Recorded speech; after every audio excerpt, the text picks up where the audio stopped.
Le damos las buenas tardes a todos los colegas del país. Vamos a dar comienzo a esta videoconferencia, una videoconferencia que la damos en el marco del curso Memoria y Derecho a la Identidad en el nivel primario, un curso que hacemos desde el Ministerio de Educación de la Nación con Abuelas de Plaza de Mayo. Esta videoconferencia vamos a estar acompañadas por Irene Strauss, acá mi compañera, acá al lado, responsable del área de educación de Abuelas de Plaza de Mayo, y con quien hemos tenido el gusto de ir construyendo este curso, como así también otra cantidad de materiales que se han hecho desde el Ministerio en varios años de trabajo conjunto con Abuelas de Plaza de Mayo. Primero señalar la importancia de esta oportunidad, de esta videoconferencia, que vamos a compartir con colegas docentes de todo el país, una oportunidad para estar cerca, para intercambiar, para seguir construyendo algunas preguntas y algunas respuestas para la enseñanza de estos temas del pasado reciente que, como hemos ya dicho en varias de las clases, tienen una complejidad extra, ya que están involucradas acá cuestiones políticas, cuestiones éticas, cantidad de cuestiones que están siempre en la enseñanza, pero que en estos temas se refuerzan más aún. O sea que esta oportunidad, otra oportunidad de intercambio, nos pone muy contentas tener esta chance. Es la primera vez que hacemos la videoconferencia en el curso, así que vamos a ver cómo nos resulta. Los invitamos a todos y a todas a escuchar y también a intervenir con preguntas, con consultas, también con comentarios que quieran realizar a partir de lo que vamos comentando en esta videoconferencia. También sabemos que justamente la enseñanza de estas temáticas que son nuevas, aunque ya tengan un recorrido, que traen para los docentes algunas complicaciones extras, también requieren de este acompañamiento. Acompañamiento que ustedes han ido teniendo de los tutores, de las tutoras, en los foros. La verdad que hemos ido leyendo los foros, donde hay intercambios súper interesantes, hay también algunas polémicas, y hay también algo interesante, me parece, en la virtualidad, que es casi como una construcción de pensamiento común en torno a estos temas. Hay muchas observaciones que los colegas van haciendo y las colegas van haciendo, que también nos ayudan a nosotros a repensar algunas de las cuestiones que están planteadas en el curso. Así que bueno, eso también vamos a tratar de incorporarlo en esta conversación que estamos iniciando. Hay una frase que se rescató mucho en los foros, que es esta idea que planteamos en la primera clase de qué significa ayudar a mirar, qué significa la enseñanza de estas temáticas y qué significa que los docentes y las docentes ayuden a mirar cuando se trata de enseñar la última dictadura, cuando se trata de enseñar el terrorismo de Estado, cuando se trata de enseñar un acontecimiento de la historia reciente que, como dijo otra colega, es próxima y lejana a la vez. ¿Sí? Esa doble temporalidad me interesaba señalarla porque uno puede decir, bueno, ya pasaron varios años, para muchos de los colegas que están participando del curso es algo que es bastante lejano, pero que sin embargo es próximo en el sentido que cantidad de temas vinculados al terrorismo de Estado siguen abiertos. Entonces esta doble, digamos, dimensión de un acontecimiento de la historia reciente que es próxima y lejana a la vez, también le da a la enseñanza de la última dictadura, del terrorismo de Estado, su especificidad, ¿no? Nosotros cuando pensamos cómo ingresan estas temáticas a la escuela, solemos decir que las vías de ingreso son al menos tres. Una tiene que ver con los contenidos curriculares. Esto entra muchas veces a través de la historia, otras veces a través de la formación ética y ciudadana. Dos formas diferentes de encarar esta temática, pero las dos con sus potencias y con sus limitaciones. Hay quienes creen que efectivamente hay que enseñarlo desde las cuestiones más rígidas que a veces tiene la historia, y hay quienes creen que hay que enseñarlo más desde cuestiones vinculadas a los valores y a la construcción de ciudadanía. Nosotros proponemos la doble entrada. Se ha conversado en los foros un poco sobre cómo entran estos temas a la escuela a través de los contenidos curriculares de la primaria. En relación a esto, lo que simplemente mencionaría, que también es una discusión que está presente entre ustedes en sus conversaciones, es poder visualizar que esta temática se va a enseñar durante toda la escolaridad de los estudiantes, de los alumnos. En el caso de la escuela argentina, se están haciendo desde hace varias décadas grandes esfuerzos para que la escuela tenga un lugar central en la transmisión del pasado reciente. Y algunas investigaciones, una que hicimos en particular desde el Ministerio, revelan que aunque falta un montón, también se avanzó mucho. En el año 2015, un relevamiento hecho en 23 jurisdicciones del territorio nacional, entre alumnos de cuarto y quinto año de la escuela secundaria, señaló que casi el 60% dice que fue en la escuela donde por primera vez y con más insistencia escuchó hablar de la última dictadura. Entonces, de alguna manera, ese dato nos muestra que efectivamente la escuela se está haciendo responsable de la transmisión de esto. Entonces uno podría decir, bueno, la escuela decidió que esto se enseñe. Ahora, cómo se enseña sigue siendo un poco un territorio o un desafío a seguir construyendo. Decía entonces que uno de esos desafíos es enseñarlo desde las dimensiones curriculares. La otra entrada de estas temáticas a la escuela es a través de las efemérides. En su momento, en el 2006, cuando se puso como obligatoria la efeméride del 24 de marzo, hubo mucha polémica sobre si eso estaba bien, estaba mal, si eso no era simplemente ritualizar la temática. Sin embargo, nuestra experiencia también nos señaló que la efeméride, en tanto una inscripción en la vida de la escuela, donde la escuela como institución tiene que poner una palabra pública sobre eso, en una instancia donde están los estudiantes, los alumnos, los profesores, las autoridades de la escuela y también muchas veces la comunidad, tiene su potencia, ¿no? Y en ese sentido celebramos esta efeméride y sabemos que es una vía de ingreso de las temáticas de pasado reciente en la escuela, y en el curso también los convocamos a poder pensar cómo construir también la efeméride vinculada específicamente al derecho a la identidad. Entonces tenemos la dimensión curricular, las efemérides, y también podríamos decir que bastante señalado esto en los foros, a veces también estos temas aparecen a través de eso que llamamos la omisión. Esto es las escuelas que no quieren tratar esto. Y ahí lo que nos gusta decir, y ahora le doy la palabra a Irene, es que en realidad nunca hay omisión. En todo caso, lo que hay es memoria versus memoria.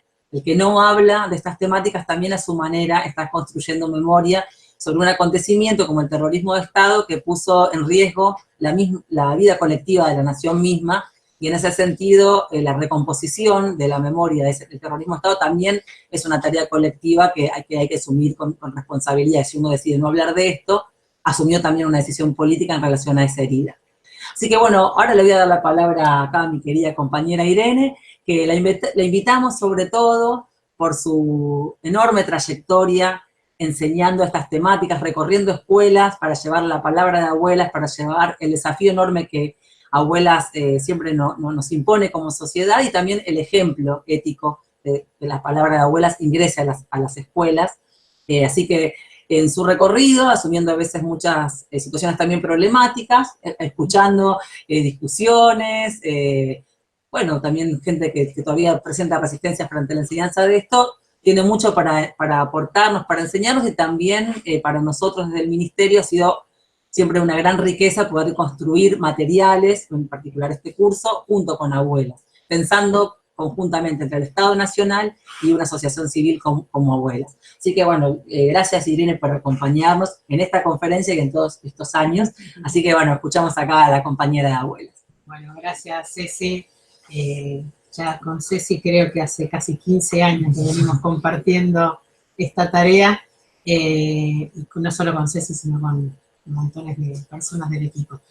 Buenas tardes a todos y a todas. Bueno, antes que nada de empezar a hablar de más o menos lo que me propuse hablar, quiero agregar algunas cosas que en realidad ya Ceci agregó, pero lo quiero reforzar, que el 22 de octubre es el Día Nacional del Derecho a Identidad, y que está en el calendario escolar, no como una efeméride de categoría 1, que sería con feriado y todos los requisitos, pero sí como en la gran mayoría de las provincias está como categoría 3, que eso quiere decir que tiene que estar como mínimo marcado en la cartelera, en el cuaderno, y que tiene que haber alguna mención desde la institución a este tema.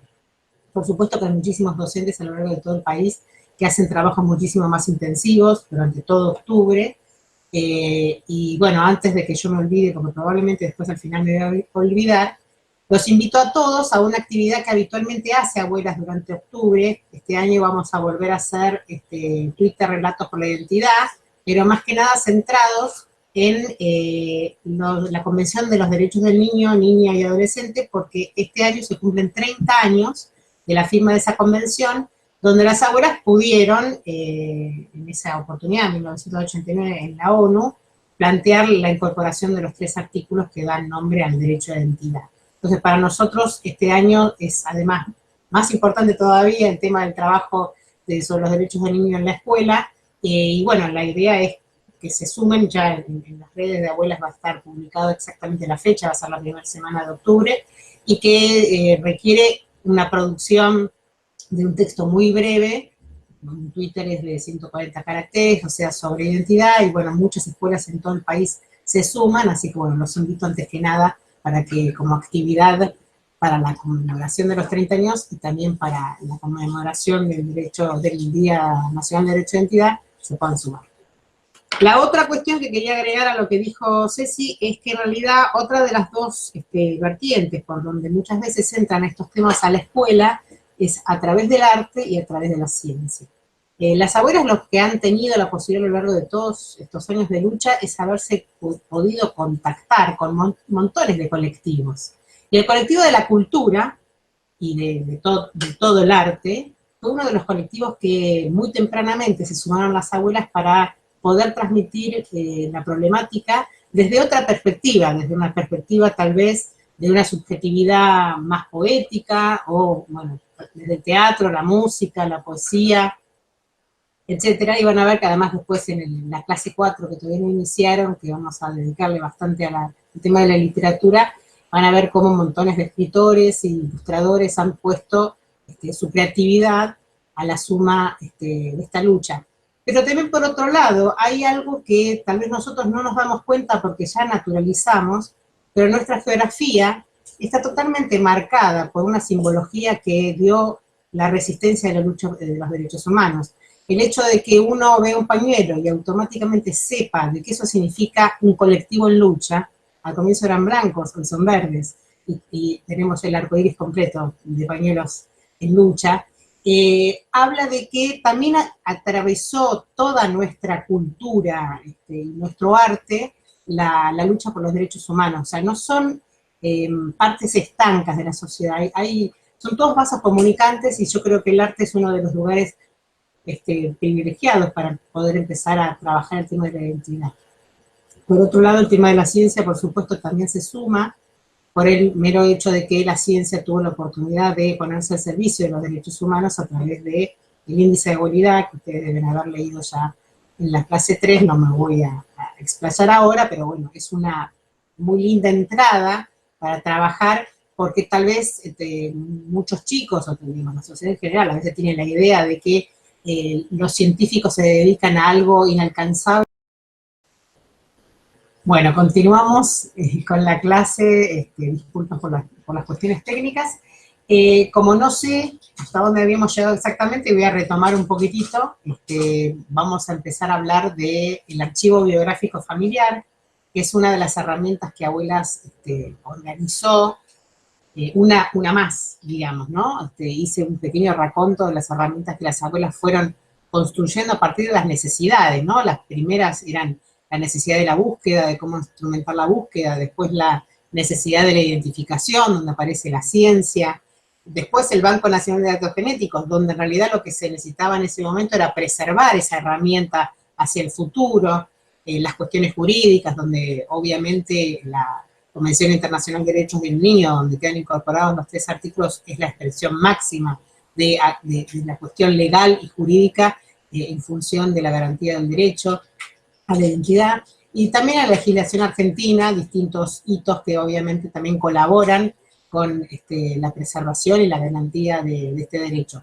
Y dado un momento donde los nietos y nietas ya eran suficientemente grandes, donde ya la preocupación no era solamente desde el área psicológica, donde lo más importante era cuidar que el niño o la niña que tuviera que salir de la familia apropiadora, tuviera un buen ingreso en la familia, la verdadera familia, para que pudiera empezar a transitar los vínculos y los lazos para construir su verdadera identidad. Este es, digamos, un área que hasta el día de hoy sigue muy presente en Abuelas. se empezó a sumar otra problemática que tenía que ver con que a los nietos les costaba bastante construirse el vínculo filial. Esto quiere decir imaginar a papá y a mamá como dos personas y no como dos fotografías que muchas veces eran menores que ellos mismos cuando verdaderamente conocían su identidad. Imaginemos que muchos de los padres de los nietos y nietas desaparecieron cuando tenían alrededor de 20 y pocos años, y las fotos que tenían eran o del DNI, o del casamiento, donde eran muy jóvenes, y poder armar la historia y la transmisión, que hasta ese momento solamente quedaba en manos de las abuelas y de los parientes, a veces tíos, hermanos, poder ampliarla para poder construir la subjetividad de esta persona desde muchísimos más ángulos. Porque pensemos, nosotros conocemos a nuestros padres, no solamente desde el vínculo real que tenemos directo con nuestros padres, sino porque los vemos en acción en montones de otros ámbitos, en sus ámbitos laborales, con sus amistades, si las tuvieran con sus militancias, en sus deportes, en su momento de ocio, en sus vacaciones, y estos vínculos estaban truncados de algún modo, ¿no? Porque no había una voz que pudiera esa foto, ese 2D, que era lo único que tenían como acceso los nietos y nietas, y se les ocurrió poder armar lo que se llama el archivo biográfico familiar, que se inició con un proyecto con la Facultad de Filosofía y Letras de la Universidad de Buenos Aires durante un tiempo, y después ya continuó siendo parte de Abuelas de Plaza de Mayo, y consta de lo siguiente: la idea es que cada nieto o nieta, cuando recupere su identidad, pueda tener una caja, decimos caja porque efectivamente se le entrega dentro de una caja, y en esa caja va a tener, tanto al comienzo eran cassettes, hoy en día son pendrive, pero pasaron de cassettes, pasó a CD, pasó a DVD, y hoy en día es un pendrive, y también la de grabación, de entrevistas que se le hace a todas las personas que se quieran sumar para poder contar el vínculo que tenían con el papá y con la mamá de este nieto. Y para eso, las relaciones no son solamente de los familiares, sino que se contacta amigos de la infancia, del barrio, del club, de la escuela, a veces se consiguen maestros de las escuelas, obviamente compañeros de militancia, compañeros de trabajo, de la facultad, etcétera. Y además de ser tremendamente diversa la forma en que cada uno relata a esa persona, se empiezan a rescatar pequeñas cosas. A veces de pronto escuchamos, algún nieto dice, me encantó saber que mi papá escuchaba tango, porque me lo imaginaba solamente escuchando rock. O me enteré que discutían con mi mamá porque a mi mamá no le gustaban las pastas y a mi papá sí, y ella era más carnívora. O sea, lo que digo es esta cantidad de discusiones que tiene que ver con lo cotidiano, que es tan difícil de rescatar. Y yo cuento siempre una anécdota de una nieta que cuenta que hasta que recibió su archivo, ella cuando recuperó su identidad todavía tuvo la oportunidad por poquito tiempo de conocer a su abuela materna, después al poco tiempo falleció, pero lo que ella contaba era que la abuela materna, cuando la describía a la hija era perfecta, era buena alumna, era hermosa, era simpática, era obediente, era la mejor hija, ¿no? O sea, como que había casi una santidad detrás de esta hija. Y después, cuando tuvo la oportunidad de leer en el archivo montones de testimonios de compañeros de secundaria, de compañeros de la facultad, se enteró que la madre era re pinchera, que le encantaba bailar, que odiaba la matemática y se la pasaba rateándose, bueno, montones de otras cosas, digamos, que la propia abuela obviamente o no sabía o había borrado dentro del recuerdo, ¿no? Pero ella decía, recuperé a una mamá más normal, y para mí fue fundamental poder tener el relato de todas estas otras personas. Bueno, podría explayarme durante horas contando anécdotas que la verdad que no viene al caso, sino que sí poder recuperar la idea de que la memoria, primero que entendamos que no es única, sino que está compuesta por una diversidad de subjetividades. Esto no solamente pasa en la construcción de la identidad de una persona, sino que justamente pasa en la construcción de la identidad de todos nosotros como país, Y en las escuelas también, ¿no? Esta cuestión de dejar que la diversidad sea parte de la construcción de la identidad, ese es uno de los valores importantes. El otro valor importante es que para los nietos y nietas fue el vínculo para poder crear la filiación. A los nietos les era muy complicado poder generar ese vínculo filial, que no solamente es un recuerdo, sino empezar a reconocerse y inclusive a tener discusiones imaginarias con esas diversidades que presentaba el archivo.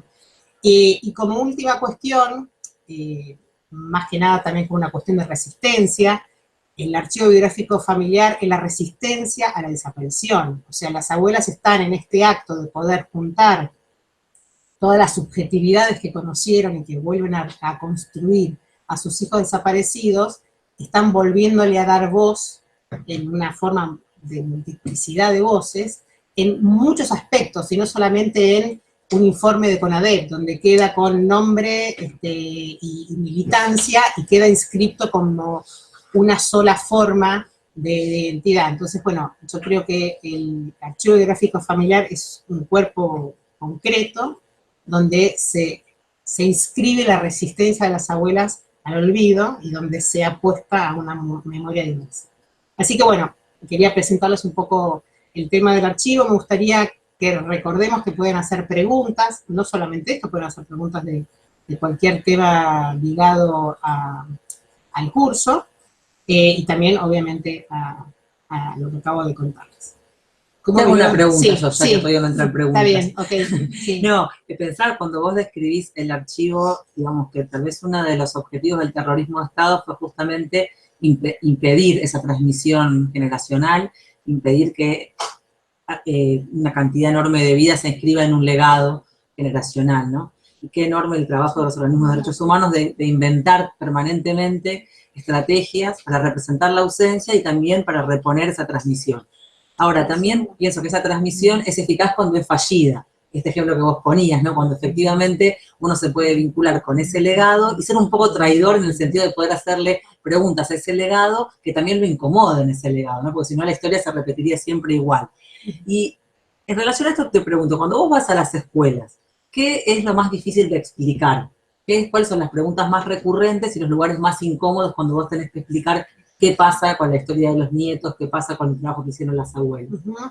Bueno, en realidad, o sea, me voy a extender un poco más allá de lo que me pasa con las escuelas y voy a hablar un poco, en realidad, de la lucha que las abuelas de entrada tuvieron que llevar adelante, que tiene que ver con lo que yo llamo algunas cuantas representaciones sociales contra las cuales tuvieron que luchar, que es como una suerte de una batalla cultural, y que hoy en día muchas de esas representaciones sociales están intactas, por lo cual no es que uno recorrió 40 años y uno puede decir ya esas representaciones están principalmente caídas. Muchas quedaron en tensión, muchas evidentemente pudieron ser derribadas, pero son representaciones que se ponen de manifiesto hasta el día de hoy. Voy a hacer algunas pequeñas, ¿no?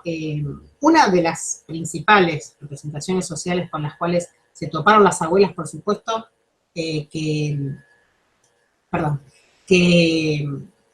en ese momento, yo lo que quiero que entendamos de entrada es que todo esto es la mirada que hoy tenemos cuando miramos para atrás la lucha de las abuelas. De ninguna manera las abuelas, cuando estaban en plena batalla cultural me refiero, estaban tal vez tan conscientes de contra qué estaban batallando. Hoy, a 40 años, o más de 40 años, podemos comprender muchas cosas. Y una de las representaciones sociales más complejas tiene que ver con lo siguiente, no tendría un nombre. Tiene que ver con que probablemente todos nosotros, la gran mayoría de nosotros, conocemos, o si no conocemos directamente, conocemos indirectamente, situaciones en las cuales un niño arriba a una determinada casa, no se sabe exactamente bien cómo, y estoy hablando de cuando un niño arriba a una casa, no por una adopción legal, ¿no? O sea, cuando un niño llega a una determinada casa por una adopción legal, no hay nada que preguntarse, ese niño fue adoptado, ¿está bien? Y está todo bien, y no hay ninguna cuestión para poner en duda, ¿sí? La pregunta es, ¿cómo nos comportamos nosotros cuando sabemos que un niño llegó a una casa y no fue a través de una adopción legal? Habitualmente tenemos la tendencia de justificar ese acto en función de los supuestos beneficios que ese niño va a tener en la nueva familia, contrarrestarla con la familia de origen, y nosotros nos colocamos en un lugar moral donde eliminamos o ignoramos directamente el delito, o ni siquiera, o sea, nos damos como no enterados del delito que puede haber sido cometido para que ese niño esté siendo criado por esta familia, vuelvo a insistir, porque estamos suponiendo que va a estar mejor. Entonces, abogamos por el beneficio, o supuesto beneficio de este niño, y eliminamos este delito. Con lo cual estamos en realidad legitimando algo que es ilegal, ¿está bien? Entonces me refiero a la adquisición de niños tanto por dinero como por prebendas a través de conocimientos de jueces, de funcionarios de la salud. Y no estoy hablando de antes, estoy hablando de ahora, de antes y de después, porque es un sistema que previo a la dictadura funcionaba, durante la dictadura siguió funcionando y hoy en día sigue funcionando. Y esto lo sabemos, tiene que ver con niños que son arrancados de determinadas familias por cuestiones hoy en día sociales, culturales y económicas. Durante la dictadura se le sumaba la dimensión de lo político, y hoy sigue ocurriendo este tipo de adquisiciones de los niños por fuera del sistema legal.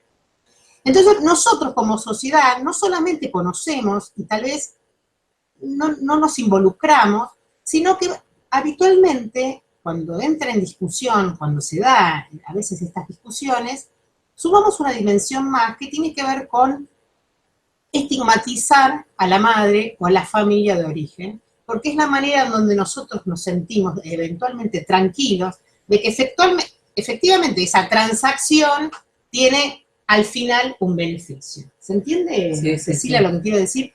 Entonces, ¿qué estoy queriendo decir con esto? Estoy queriendo decir que para que nosotros podamos imaginar que de donde viene el niño no estaba bien, empezamos a pensar, tal vez era prostituta, tal vez era drogadicta, tal vez no tenía trabajo, tal vez era ladrona, no importa. Imaginamos estigmatizar estereotipadamente, en realidad, a la persona que da al niño, está bien, pero no por el sistema legal, o a veces se le es robado, y ponderamos exageradamente a veces a la familia que adquiere a ese niño porque le va a garantizar vivienda, trabajo, vivienda, educación, salud, etc. ¿Cierto? Entonces, en esa transacción, vuelvo a insistir, estamos legalizando, ¿sí? Perdón, legitimando algo ilegal, ¿está bien? Entonces, en esta representación social que tenemos respecto de la adquisición o el tráfico de un niño de un lugar a otro, en general, sumémoslo la problemática de las abuelas, que además, sobre una representación social donde ya estaba dado en la Argentina de que era legitimado esta entrega de niños, si se le sumamos la dimensión política, las abuelas no estaban solamente luchando para poder darle valor a volver a tener la restitución del niño legítimamente, porque les había sido robado el niño y no es que ellas lo tienen en adopción, sino justamente les había sido robado. Entonces la lucha no era solamente contra la dictadura en su decisión de apropiarse de los niños, sino que era contra una naturalización que la sociedad ya venía teniendo previamente. Por lo cual, durante los primeros años, las abuelas tenían que explicar lo que parecía que no hacía falta explicar, que era, me robaron el niño y yo estoy reclamando que me lo devuelvan. Algo tan simple como eso, ¿sí? Ahora tal vez nos parece tan simple como eso. En ese momento, si la estigmatización de la madre, hoy podríamos decir, no tiene trabajo, es drogadicta, es prostituta, o todo lo que se nos imagine, que podemos tratar de denigrar para poder alivianar la culpa de estar legitimando algo ilegal, sumémoslo que en ese momento las militantes que habían sido las que habían parido estos niños eran las putas, ¿sí? Eran estas mujeres que habían desatendido a su familia, habían desatendido a su marido, su trabajo y su educación, un lugar natural que una mujer tenía que tener, y habían osado militar y hacerse de la vida pública. Entonces, en ese acto, esas mujeres eran vistas como putas, digamos. Habían dejado de tener la categoría de mujer de familia, mujer de bien, y habían pasado a ser estigmatizadas. Muchas madres también dejaron de ser abuelas simplemente, o madres de Plaza de Mayo, y pasaron a ser las locas, ¿sí? Entonces la estigmatización que se hacía, que hoy en día nosotros todavía seguimos haciendo, de madres en situaciones de vulnerabilidad tal vez, en esa época se hacía, ¿sí? Es por la dimensión política que estas mujeres que habían salido a militar embarazadas o con niños pequeños, hacia la sociedad. Ahí es donde nosotros podemos hacer ya un paralelo de la lucha de las, más que nada, niñas y jóvenes que hoy en día llevan adelante por los derechos de género. Si miramos para atrás, podríamos decir que tanto las militantes como las abuelas, o sea, las madres y abuelas, sin saberlo, ya estaban desafiando el patriarcado, ¿no? O sea, uno podría hacer una lectura, pero lo que yo quiero decir es que nos demos cuenta que esas representaciones sociales continúan en el tiempo. No es una dimensión que se inventó en la dictadura y que cayó con la dictadura, sino que es una dimensión que viene previo a la dictadura, se intensificó tal vez en cierto modo durante la dictadura, pero no se derribó esta representación social posterior a la dictadura, ¿sí? Hay muchas otras luchas que convergen, que sí colaboran, porque el mero hecho de que hoy las niñas y jóvenes, mujeres en general, estén en la calle reclamando por los derechos, habla de una lucha que converge y que echa luz a esa lucha también, ¿sí? Entonces, cuando yo insisto con el tema de las representaciones sociales, es porque lo que tendríamos que entender es que en la escuela todavía, tal vez, no sé si es en la escuela, pero sí en la sociedad en general, las abuelas tuvieron que explicar demasiado lo que para nosotros hoy tal vez es tan obvio, que ellas tenían derecho a criar a los hijos de sus hijos y que no había ningún derecho a que el Estado se apropie de ellos. A tal punto que durante los primeros años, ya inclusive teniendo el índice de habilidad y pudiendo demostrar que esos niños eran suyos, la justicia tampoco sabía cómo llevar adelante las restituciones. Las primeras restituciones, muchos jueces, aunque parezca mentira lo que voy a contar ahora, pero es totalmente cierto, daban régimen de visita a los apropiadores. O sea, las abuelas ubicaban a un nieto o a una nieta. Lograban que se sacara sangre, que se hiciera el índice de habilidad comparativamente con una familia, esa familia, o sea, daba positivo, entonces se sabía que ese niño o niña era efectivamente nieto de un conjunto de abuelos, por lo tanto la justicia tenía que tomar la decisión de que ese niño o niña deje de vivir en la casa de los apropiadores, que era un ambiente victimario, digamos, porque estaban cometiendo un delito sobre ese niño, lo habían secuestrado y lo tenían retenido contra su voluntad, y lo restituya a la legítima familia. Pero los jueces, al comienzo, no interpretaban esto. Lo que hacían era, entendían que la familia tenía un legítimo derecho, entonces les daban la patria potestad a la familia, a las abuelas y a los abuelos, tíos a veces, pero no entendían a la apropiación como un delito y les daban régimen de visita como si los niños fueran hijos de un divorcio, digamos, como si ambas familias tuvieran la posibilidad de tener un derecho de visita, ¿está bien? O sea que estas son las luchas, batallas que tal vez no están relatadas, pero durante años las abuelas tuvieron que intervenir, y obviamente ahí se sumaron a un equipo de psicólogos que también colaboró fundamentalmente para hacer un trabajo junto con los jueces para que comprendieran que el niño no podía continuar viviendo en un ambiente donde él era víctima y la familia victimaria. Eso era justamente lo que había que evitar para hacer cesar el delito, pero esto no es que llegó la democracia y ocurrió, esto fue durante muchísimos años. Entonces todavía hasta el día de hoy a veces preguntan, pero ¿por qué si los criaron con amor? O sea, hay como una suposición de que el nieto y la nieta están en deuda de esta familia que los crió, ¿sí? Y que no deberían tener un juicio por el delito que cometieron, porque digamos que no se portaron tan mal, los criaron bien. Que en realidad vuelve a ser la misma representación que teníamos con los niños que son arrancados de una familia que tal vez no tiene la posibilidad de mantenerlos económicamente con determinados estándares, los vemos hoy en otra familia y nos parece que está bien el hecho, aunque haya sido cometido con un delito, ¿está bien? No sé si te contesté la pregunta. Sí, perfecto. ¿Sí? Bueno, ok. Entonces, ¿hay otra pregunta? Sí. Bien. Dice, para los docentes que viven en el interior del país, ¿hay forma de acceder a los materiales del archivo? Bien, es muy buena pregunta y no tiene que ver con los que viven en el interior del país. El archivo bibliográfico familiar es confidencial. Este es un tema, por un lado, importante, por otro lado, complejo, porque todas las entrevistas que se hacen a todos los compañeros, amigos y familiares y personas que conocieron a los padres de los nietos y nietas, ellos firman, o sea, abuela firma un documento de confidencialidad, porque justamente ahí cuentan anécdotas libremente, sin tener que cuidarse de absolutamente nada. O sea, no es lo mismo, sabemos que no es lo mismo hablar en la intimidad con alguien que hablar públicamente. Justamente una de las maneras donde salían mayores riquezas en los relatos era cuando se sabía que esto no iba a ser público. Por eso fue muy importante el tema de la firma de la confidencialidad, por lo cual en realidad tenemos más de 20.000 entrevistas realizadas y son solamente propiedad de los propios nietos. De hecho, ni siquiera los trabajadores de abuelas podemos tener acceso, solamente los que confeccionan propiamente el archivo, que es gente que se dedica a eso, dentro de abuelas, y el propio nieto o nieta. O sea que en realidad nos estamos perdiendo de un gran relato.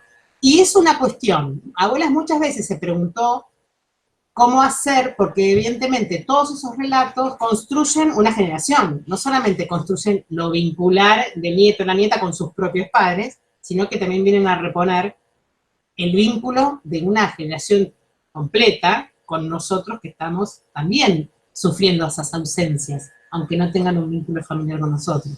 Así que bueno, es algo que no tenemos resuelto. O sea, en abuelas obviamente no se puede quebrar la confidencialidad y por otro lado es un tema complejo que todavía no tenemos respuesta.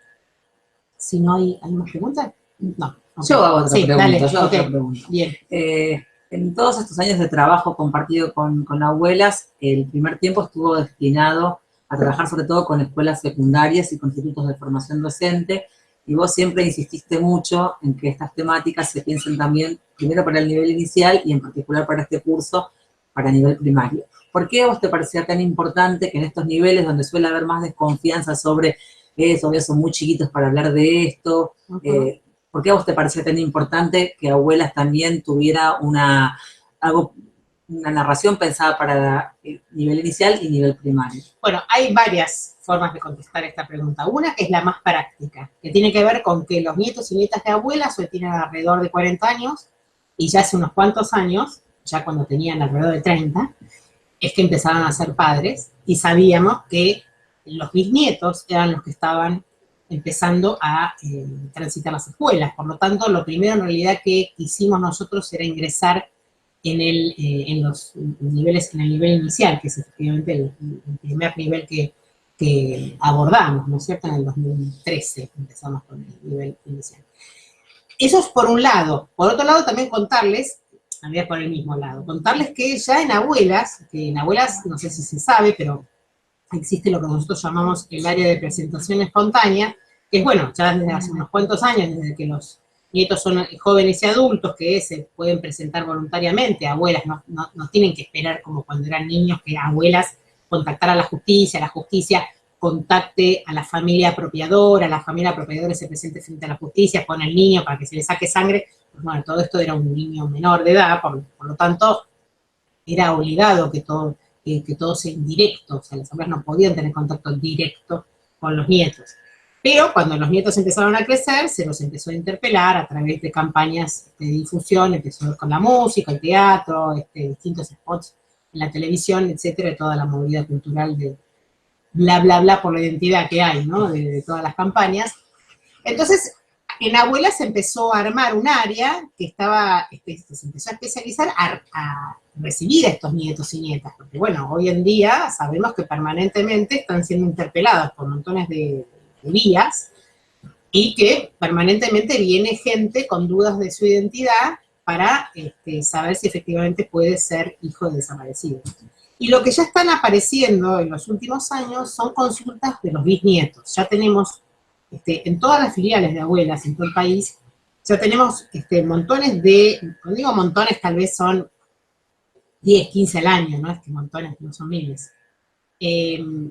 Consultas de bisnietos que son chicos entre 15, 20 años, que dicen, sé que mi mamá o sé que mi papá tiene dudas y no se anima, la verdad que yo querría, porque también yo, si alguno de ellos está con su identidad adulterada, también yo la tengo y yo sí quiero saber, ¿no? Por supuesto que todavía, cuando son menores, no se puede llevar adelante, pero por otro lado, es una deuda que en algún momento la biología dará para poder tener un índice de bisabuelidad, ¿no? Son en realidad estudios que probablemente se puedan hacer, todavía no están disponibles. Pero entonces, la primera cuestión práctica era apelar a la cuarta generación, ¿sí? Es la cuarta generación que también tiene su identidad vulnerada.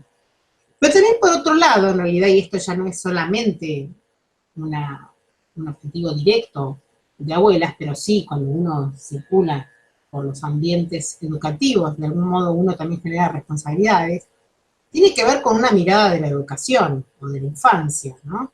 En 1989, dijimos ya, se declara la Convención Internacional de Derechos del Niño, que obviamente da cuenta claramente como primera inscripción mundial de que el niño es sujeto de derecho y ya deja de ser un objeto de derecho. En la convención, esta convención recién queda aprobada en el 92 en Argentina y en el 94 queda incluida dentro de nuestra Constitución. Y sin embargo, recién en el 2006, o sea, 15 años después, es que la ley argentina, que antes era la ley Agote o ley de patronato, se modifica para la ley que tenemos vigente ahora, que es la ley de protección de niñez o niña y adolescente, que toma explícitamente al niño como un sujeto de derecho. Digamos que 15 años nos llevó culturalmente para que esta legislación pase a ser letra propia de Argentina, y yo creo que todavía nos faltan muchísimos años para que esa letra propia se comprenda, para que realmente sea un derecho de los niños. Nosotros exclamamos, declamamos, pero yo no sé hasta qué punto verdaderamente dentro de nuestras representaciones sociales, y especialmente las de los docentes que tenemos determinadas responsabilidades, vemos a nuestros alumnos como sujeto de derecho.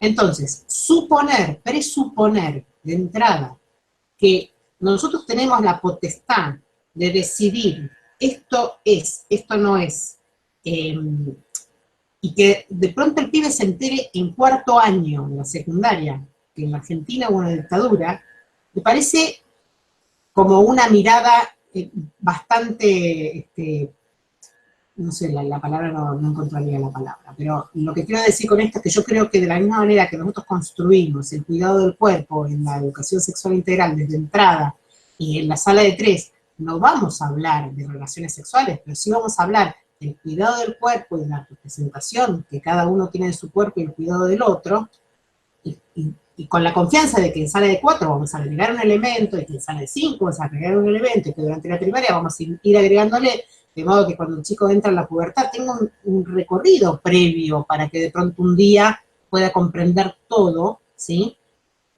Acá pasa lo mismo, la memoria no se construye obturando durante 14 años de escolaridad y el último año me entero todo de golpe. O sea, la memoria se construye de a poquito, desde el primer día. Entonces, tal vez lo que se construye en sala de 3 es simplemente el valor de la verdad, o que no nos gusta la mentira, pongamos, ¿no? O el valor de la libertad. O sea, algunos valores que tengan que ver relacionados a cuidados que nosotros creemos que son importantes en la construcción de los chicos. Y a medida que van creciendo, iremos aumentando aquellas, eso ya depende de cada docente, o sea, de cada comunidad educativa, no tanto de cada docente.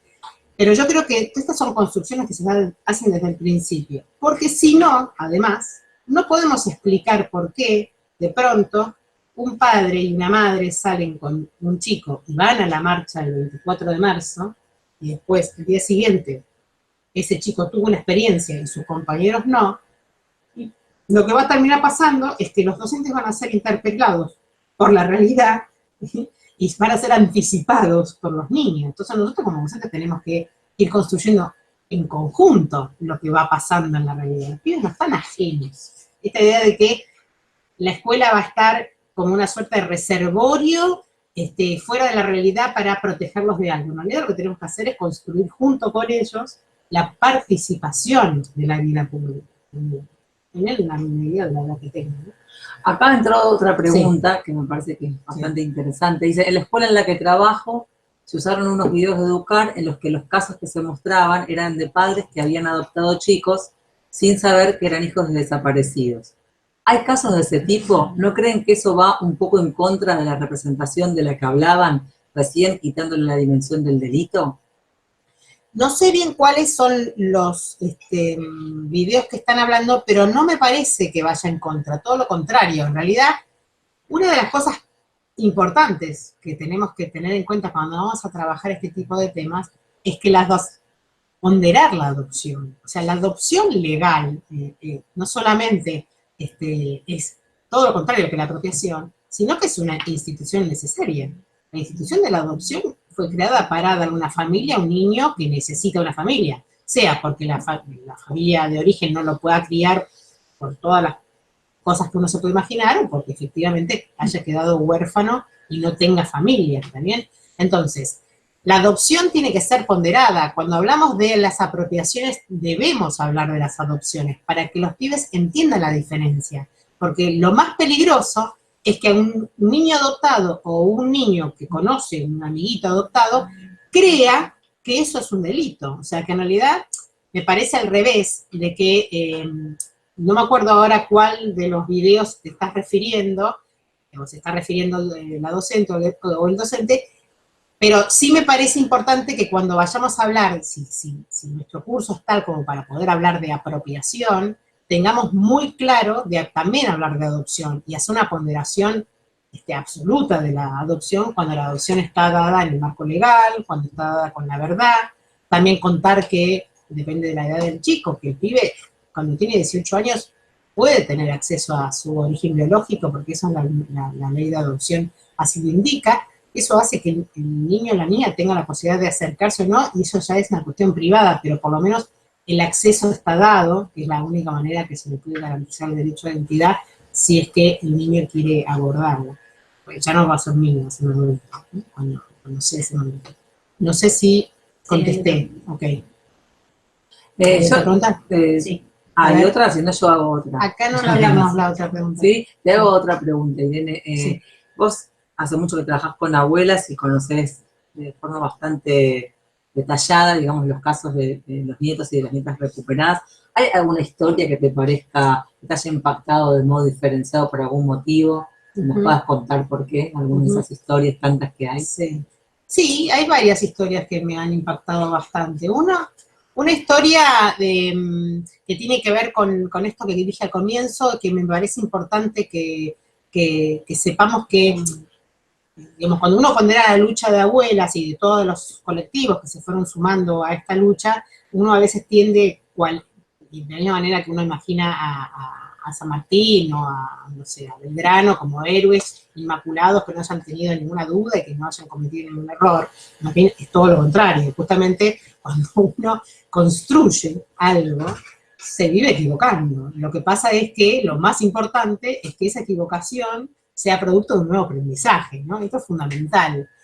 Y una de las cosas que yo a veces cuento, que tiene que ver, que lo cuento en realidad para demostrar lo complejo que fue este tema en los primeros años, es la restitución de una de las nietas, que es el caso de Jimena Vicario, que ella tenía 10 años cuando las abuelas la encontraron. Su abuela, llamada Arwiña Galicho, ya falleció, pero fue durante muchos años la presidenta de Abuelas de Rosario.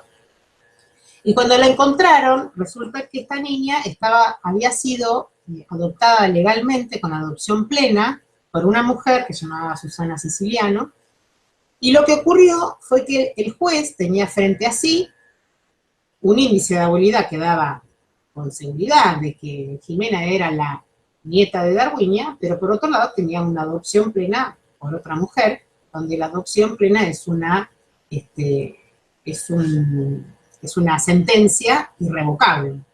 ¿Qué quiere decir esto? Que cuando un juez efectivamente le da la adopción plena a una familia, de un niño, esto es irrevocable. Y aclaro, porque a veces hay docentes que dicen, bueno, pero ¿cómo puede ser irrevocable? Es irrevocable para darle seguridad al niño. Porque si no fuera irrevocable, uno podría imaginar situaciones en las cuales el temor que el niño puede llegar a tener si se porta mal, digamos, de poder dejar de ser eventualmente niño de esa familia. O sea, no hay potestad para los padres de decidir, no saliste tan lindo como a mí me gustaba o como yo imaginaba, así que mejor te devuelvo, digamos, que es lo que no puede hacer una familia con un hijo biológico. Entonces la irrevocabilidad es para la protección del niño, no es para proteger a los adoptantes, sino para proteger al adoptado, ¿sí? Entonces, lo que le pasaba al juez era que él dijo que no podía decidir cuál de los dos derechos primaba. Por lo cual decidió darle la potestad compartida, tanto a la familia adoptiva, que en realidad era una sola mujer, como a la familia de origen. Lo había adoptado sabiendo que la hija desapareció. Claro, el tema es que después se descubrió que efectivamente la adopción había sido fraudulenta porque la niña había sido secuestrada junto a su madre en un operativo, había sido abandonada en una casa cuna, ella era hematóloga de ese hospital, había estado presente en el momento que la policía la dejaba, ella la tomó, en connivencia con el director del instituto, decidieron que ella se la quedaba y con un juez amigo firmaron la adopción plena sin mediar ninguna del protocolo de búsqueda de familia. O sea, obviamente fue una apropiación disfrazada de adopción legal. Todo esto, por un lado, era conocido, pero el juez aducía que no podía ir en contra de esta sentencia dado que era irrevocable. Entonces, el problema era que Romina se llamaba en Buenos Aires y Jimena se llamaba en Rosario. Entonces, Romina vivía acá en Buenos Aires 3 días o 4 días, iba al colegio, estaba en 4º grado en ese momento, iba al colegio con una maestra, con sus compañeros, y tenía su nombre Romina, con su mamá adoptiva. Y después se iba 3 días a Rosario, y se llamaba Jimena, tenía otra maestra, otro grado, otra escuela, vivía con su abuela en otra casa. Fue una aberración. Esta chica tenía que vivir durante la semana 3 días en un lado, 4 días en otro, y pasó a tener, evidentemente, más que una restitución, una tremenda confusión, ¿sí? Bueno, ahí abuela tuvo que acudir finalmente a la Comisión Interamericana de Derechos Humanos, hizo la denuncia, la comisión instó al Estado argentino a poner cese a esta situación, entonces el Estado argentino convocó al juez y le dijo que tenía que tomar una determinación, tal lo cual efectivamente anuló la sentencia, que era irrevocable, es la primera vez que se anula en la historia una sentencia de adopción plena. Lo cual a veces algunos alumnos dicen, ¿por qué no lo hizo de entrada? ¿Sí? Bueno, hay que entender que durante los 80, las cuestiones políticas y la mirada que los jueces o la justicia, algunos jueces tenían frente a estos temas, no estaba tan claro. Hoy en día esto no pasaría. Hoy en día ya tenemos 40 años de reflexión en muchas áreas, ¿está bien? Y obviamente tenemos en claro de que la apropiación es un delito, que el niño no puede permanecer dentro del entorno de los victimarios. Todo esto lo hemos construido, no es que el día cero lo sabíamos, ¿sí? Esto es lo que a mí me interesa que entendamos, que todas las torpezas con las cuales se llevaron adelante fueron construyendo una idea más acabada de qué era con lo que estábamos viviendo, ¿no? Y hay otra pregunta, pues si no te cuento otro caso. Otra pregunta, si no, otro caso, Anabela Avellaneda dice, ¿cómo enseñamos memoria, verdad y justicia en los primeros ciclos si el niño viene de una familia donde, por ejemplo, un familiar abuelo fue preso y el padre se opone a que tratemos el tema? ¿Cómo lo tratamos? Fue preso, pero por crímenes fue represor. Fue represor. Mira, yo qué ilusa, pensé que había ido preso, además de ser represor. Está bien. Bueno, no es fácil el tema de trabajar estos temas en esos ambientes. Evidentemente hay zonas donde son más complejas que otras, pero lo más importante de entrada, digo, nunca personalizar. O sea, una de las cosas que nosotros tenemos que evitar en la educación en general es hablar, los militares hicieron esto, o sea, tenemos que entender que hubo militares y, o personal de seguridad que actuaron en la represión, otros que pudieron evitarlo y que no necesariamente fueron cómplices de ningún delito, y dentro de la propia sociedad también hubo gente que fue cómplice y otra que no. Pero una de las cosas que me parece que es fundamental es el tema de evitar los estigmas, o sea, estigmatizar, no estigmatizar, disculpen, dije mal la palabra, estereotipar, o sea, esta cosa de decir todos los militares esto, o sea, no estereotipar por un lado, y por el otro lado, no personalizar. Cuando una de las personas de la familia fue cómplice de un delito, y sí, al docente le es complicado, obviamente, pero, o sea, la verdad que no puedo explicar el caso concreto, porque decir, tenés que hacer tal cosa, tenés que hacer tal otra. Lo que digo, a ver, pará, sí, ¿qué querés? No, que digamos, que sí lo que podemos decir es que, así como enseñar el Día de la Soberanía no es un docente lo quiere enseñar o no, nosotros tenemos un marco normativo construido donde de forma consensuada por todos los ministros en su momento del país se decidió que este era un tema de enseñanza en la currícula argentina y que la forma de enseñarlo es bajo una categoría que también fue resultado de una gran discusión colectiva, que es la categoría de terrorismo de Estado, al punto que nuestra actual Ley de Educación Nacional 26.206, sancionada en el 2006,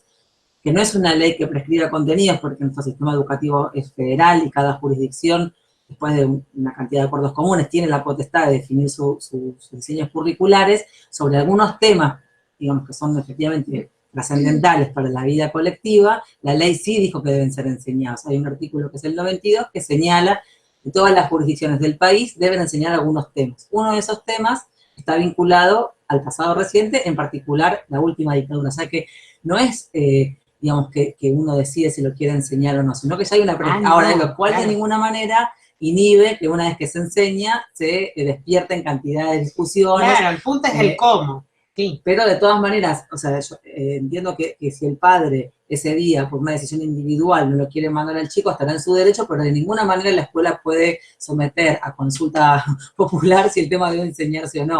En ese sentido, sí se avanzó muchísimo porque esto tiene un artículo de la ley, resoluciones del Consejo Federal y prescripciones curriculares muy claras que señalan que efectivamente esto debe ser enseñado. O sea, quiero decir con esto que durante muchos años sí dependía un poco de la voluntad de los docentes, de con mucho esfuerzo, también del acompañamiento de los sindicatos, enseñaban esto. Pero hoy el sistema educativo argentino ha construido un camino para que los docentes puedan enseñar estas temáticas, tengan un acompañamiento institucional y tengan un marco normativo que los ampare. Aunque, como ya dije, eso no exime de que efectivamente la enseñanza de un tema que sigue siendo por momentos objeto de litigio social dispare cantidad de discusión, ¿no? Claro, digamos, eso sin duda que hay que enseñarlo. La pregunta tal vez que no te puedo responder es cómo enseñarlo, porque siempre va a depender de la comunidad.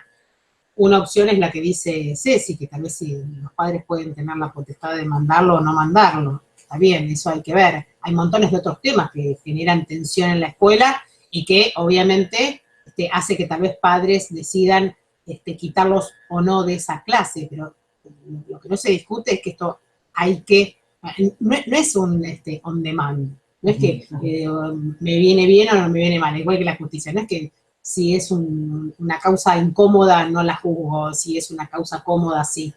Obviamente de eso digamos, estamos dando cuenta de que no hay manera.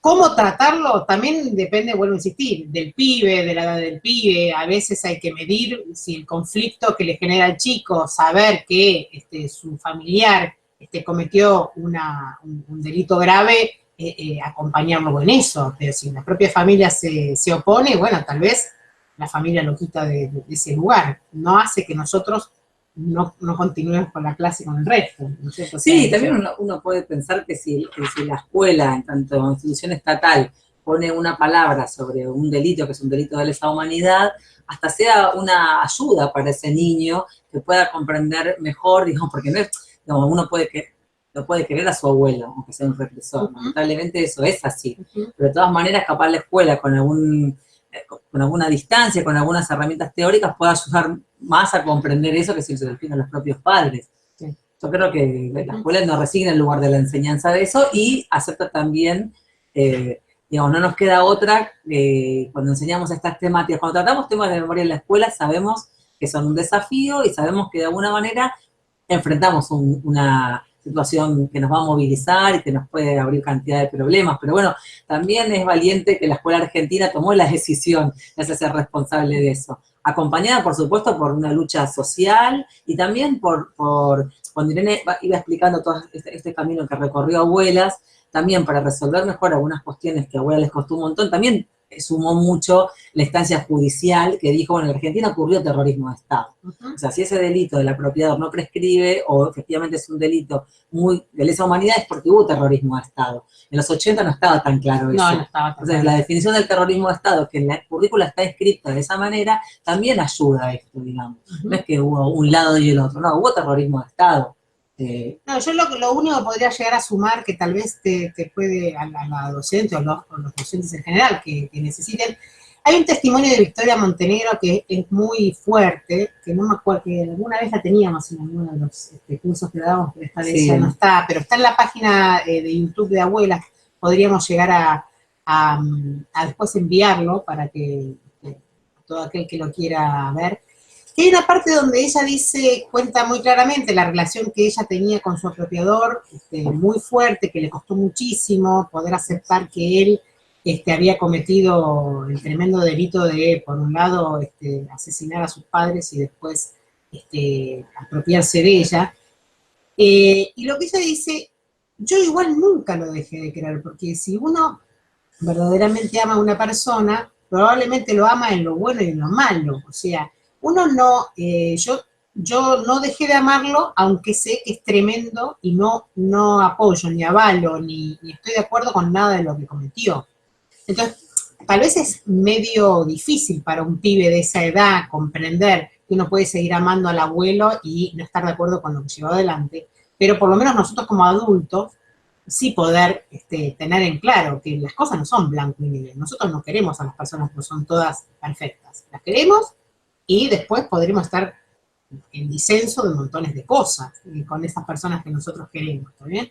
Entonces, bueno, digamos, en realidad no es que este testimonio de Victoria lo van a poder usar con los pibes, pero tal vez está bueno para que ustedes lo vean y les aclare algunas cuestiones de la relación que uno puede, o el vínculo que uno puede llegar a tener con las personas que tal vez uno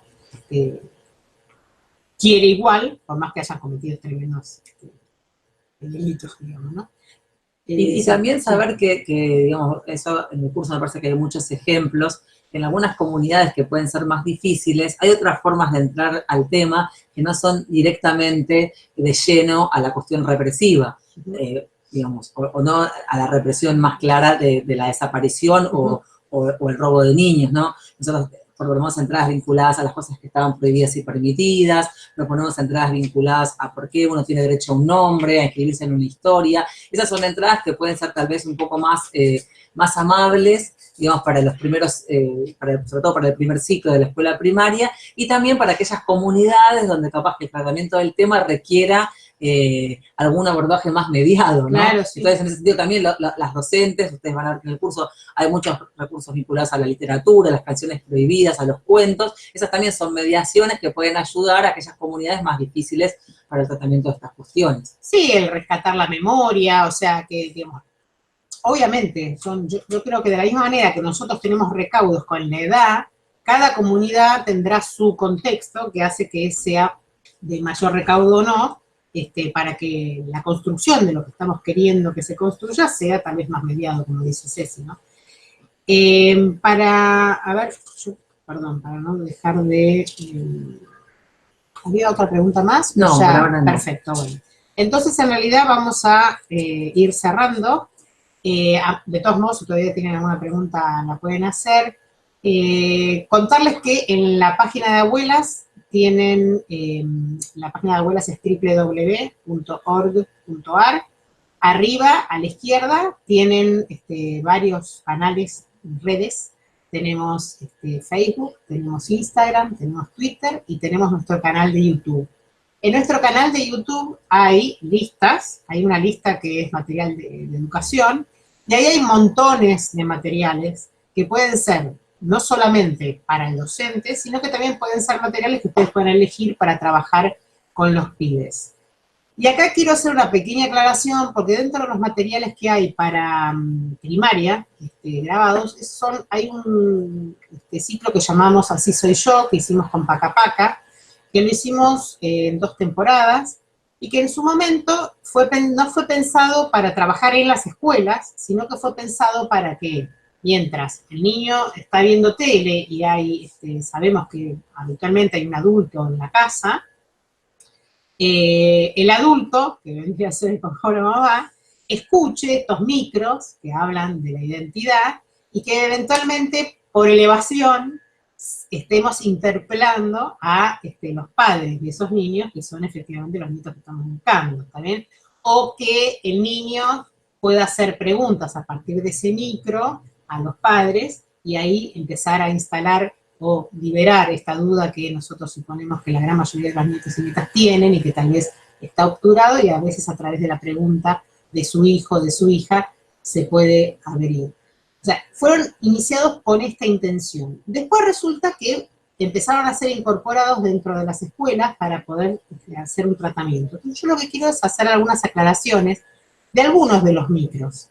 Porque algunos de los micros hablan de cómo, en realidad todos los micros hablan de una pequeña anécdota que el nieto o la nieta restituida recuerda de su infancia, que una vez que fue restituido, resignifica a la luz de saber que efectivamente era hijo desaparecido. Entonces, estas anécdotas son variadas y hay algunas que están referidas a las cuestiones físicas. Por ejemplo, Victoria Montenegro habla de que ella que tiene la tez oscura y los ojos negros, y su apropiador era blanco de ojos verdes. O Horacio Pietragala, que hablaba de que él medía como 2 metros, y que sus apropiadores eran especialmente petizos. O sea, esta cosa de no reconocerse desde lo físico en sus apropiadores. Yo lo que quiero hacer es 2 aclaraciones. La primera aclaración es que estas anécdotas podrían disparar el imaginario de que abuelas cree, digamos, o estamos planteando, de que la identidad es una cuestión biológica o que estamos centrando la identidad en algo genético. Lo genético es lo que nos dio como herramienta la identificación. O sea, la genética vino a traer la posibilidad de identificar a una persona, poder demostrar que no es hijo de quien intenta serlo, y que efectivamente es hijo de quien sí reclama serlo, y es una prueba frente a la justicia. Pero no es lo que nosotros consideramos la identidad. La identidad es una construcción social, familiar, histórica, que es en movimiento, que es dinámica, por lo cual, primero, no tomar como ese concepto biologicista de la identidad a partir de estos micros, y segundo, si elegimos trabajar con ellos, trabajar no tanto en la cuestión del aspecto físico, sino trabajar de cómo opera la mentira, porque ¿qué pasa? Estos 2 casos no habrían sido conflictivos si hubiesen sabido de entrada que no eran hijos de sus padres, ¿está bien? Entonces, si yo sé de entrada que soy adoptada, no voy a buscar mi parecido físico en estos padres que yo conozco, que no son mis padres biológicos. Lo que voy a buscar es hacer crecer el vínculo amoroso con esta gente que me está criando, ¿está bien? Entonces, si elegimos, lo que digo, si elegimos esos micros, hagamos énfasis en el valor de la verdad y en el trastorno de la mentira, no tanto en el aspecto físico, porque si no estamos, me parece, desmereciendo la cuestión de la construcción de la identidad por un lado, y además podemos llegar a llevar conflicto a chicos que son adoptados legalmente y que no van a encontrarse parecidos a sus familias y van a creer, tal vez, lo van a interpretar, lo van a leer como un problema. Y en realidad, no solo no es un problema, sino que cuando hay verdad, eso justamente suma. No importa si sos igual a mí o no, yo te quiero igual. O sea, suma una dimensión, ¿está bien? Bueno, quería aclarar un poquito eso. ¿Qué más? Bueno, ya tenemos que ir cerrando y agradecemos acá a todos las maestras y los maestros que están mirando o van a mirar la videoconferencia. Y bueno, ojalá que sigan participando de estos cursos y muchas gracias. Bueno, gracias Irene, a todos. muchas gracias por estar acá con nosotros. Bueno, muchas gracias a todos y a todas. Bueno, cuenten de este curso, en el segundo semestre se va a volver a repetir, así que cuéntenle a todos los compañeros y compañeras que no se pudieron anotar en esta vuelta, que lo hagan, y gracias por sumarse a la lucha de las aulas. Y el video queda disponible para quien quiera verlo en otro momento, recomendarlo a sus amigas, a sus amigues, etc.